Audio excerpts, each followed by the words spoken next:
Hello students, हम सभी लोग जानते हैं कि शब्द की रचना जो चार प्रकार से होती है।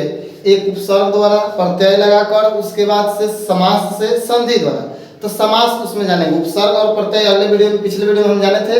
अब जानेंगे समास से। समास लगाकर कैसे शब्द की उत्पत्ति होती है, समास के बारे में डिटेल्स करते हैं। तो समास के देखिए, समास क्या है। पहले तो समास दो या दो से अधिक पद जब अपने विभक्ति चिन्हों को छोड़कर एक पद में हो जाते हैं तो उसे हम समास कहलाते हैं। तो क्या कहते हैं? समास कहते हैं। जैसे देखिए, और समास के जो पद होंगे उसको हम समासिक पद कहते हैं। क्या कहते हैं? समासिक पद। फिर से समास का डेफिनेशन देखेंगे।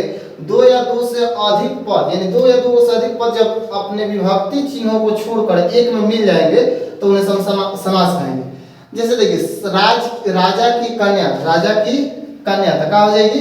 राजकन्या। देखिए, अब यहाँ पर की जो विभक्ति चिन्ह था संबंध कारक का, वो क्या हो? लुप्त हो गया, विलुप्त हो गया और राजकन्या बन गया। जिसे भाई और बहन है तो भाई और हटाकर क्या हो गया? भाई बहन हो गया।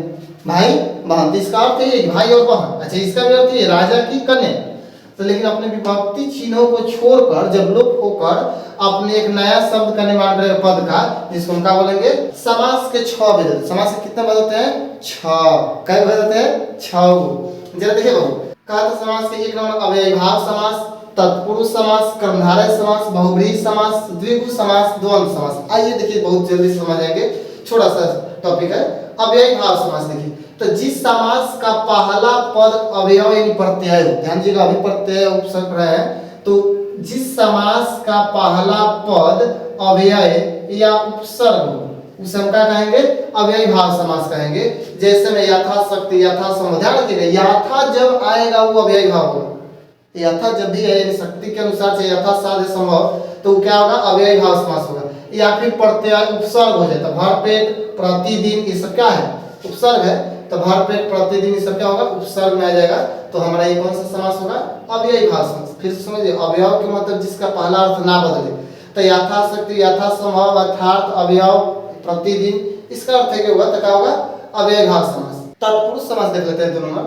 तत्पुरुष समास में जिस समास का अंतिम पद यानी उत्तर पद, ध्यान दीजिए, जिस समास का अंतिम पद यानी उत्तर पद प्रधान हो उसे हम अब तत्पुरुष समास कहते हैं। अब तत्पुरुष समास राजकन्या। तो देखिए, राजकन्या का मतलब राजा की कन्या। मान लीजिए राजकन्या आ रही है, तो राजकन्या आ रही है, इसका मतलब राजा नहीं है, राजा की कन्या आ रही है। यानी यहाँ पर कन्या ज्यादा इंपॉर्टेंट है, यानी प्रधान है।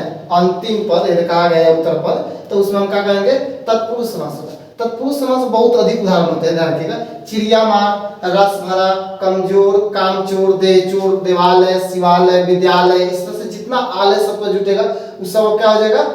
यहाँ पर पॉकेट मार, चिड़िया मार, रस भरा, कामचोर, देवालय, शिवालय, विद्यालय, नेत्रहीन, अब धनहीन हो जाएगा। तो आपको बता देना उसी पर। यहाँ पर पथभ्रष्ट, राजभ्रष्ट, राजपुत्र, कन्यादान, कन्यादान, दानवीर, दानवीर, पुरुषोत्तम, नरोत्तम, सेनापति, इसमें जितना भी होगा वो सबका होगा समास में तत्पुरुष समास होंगे, क्योंकि सेनापति ज्यादा महत्वपूर्ण कर रहे हैं। आगे देखिए, अब कर्मधारय समास समझ लीजिए। कर्मधारय समास में कह रहे हैं कि विशेषण और विशेष्य के समास को कर्मधारय समास कहते हैं। विशेषण और विशेष्य के समास को क्या कहते हैं? कर्मधारय समास। जिससे कि बीड़ वाला, मतलब बीड़ में जो बाहुबली हो। आगे करें नीलकमल। नीलकमल का मतलब नीला कमल। देखिए, नीला कमल के मतलब ये कमल की विशेषता बताओ जाता है, तो ये विशेष है, विशेष से हुआ। इसकी विशेषता बताएंगे तो आप नील, जो नीला जो है, नीला का होगा वहां पर विशेषण, मतलब विशेषण और विशेष्य के जो समास होंगे उसका, जिससे मान लीजिए हम बोलते हैं कपड़ा लाल है, कपड़ा लाल है। तो देखिए, तो कपड़ा लाल है तो इसका मतलब ये है कि कपड़ा की विशेषता क्या बताएगा? लाल। तो ये हो गया विशेषण। क्या होगा? विशेषण है। ये हो जाएगा विशेष्य हो जाएगा। क्या होगा? विशेष्य। वैसे ही महाकाव्य, महात्मा, महान आत्मा, विशेषता बताओ देता है। आगे देखिए, नील गाय, नीला गाय, नवयुवक यानी नवयुवक, जवान युवक। आगे पीतांबर, आंबर मतलब होता है कपड़ा, तो पीतांबर क्या होगा? पीतांबर मतलब पीला कपड़ा, नीलांबर, परमेश्वर, इस इत्यादि, इस तरह के जो भी समास होंगे वो क्या होंगे? कर्मधारय समास होंगे, जिसमें विशेषण और विशेष्य बताया, विशेषता बताया जा रहा हो।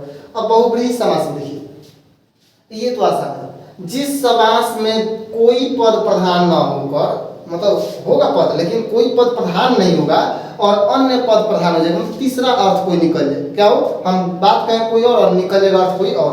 जैसे देखिए 10 आनन, 10 आनन का मतलब है जिसका सिर कई हो 10 गो हो, तो 10 आनन का मतलब क्या होगा, तो किसका था, रावण का था।